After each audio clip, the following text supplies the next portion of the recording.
व्यक्तीसोबत तुमचं महत्त्वाचं कॉन्व्हर्सेशन सुरू आहे.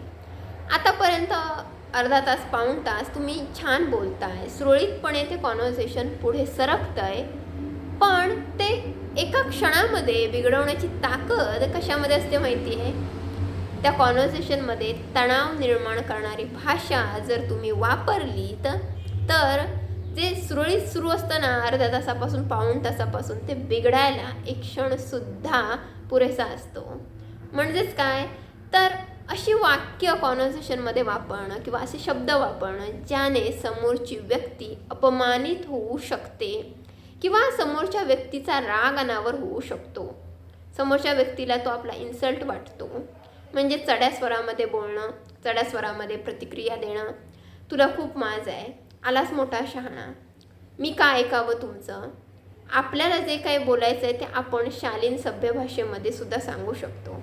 हो, हा मुद्दा मला समजतोय पण तो मला पटत नाही, हे असं आपण सहज सांगू शकतो साध्या वाक्यामध्ये. त्याऐवजी जर तुम्ही असं बोलायला लागलात, तू आलाच मोठा शहाणा, इतका अनुभव आहे का तुम्हाला, मला माज दाखवू नका, तुमच्यामध्ये खूप ॲटिट्यूड आहे, मगापासून मी ऐकून घेतोय, असं जेव्हा आपण बोलायला सुरुवात करतो आणि त्या कॉन्व्हर्सेशनमध्ये ना गरमागरमीची भाषा, शिवीगाळ किंवा चढ्या स्वरामध्ये बोलणं जेव्हा येतं, तणाव निर्माण होतो कॉन्व्हर्सेशनमध्ये आणि सुरळीत चाललेलं संभाषण बिघडायला तो एक क्षणसुद्धा पुरतो.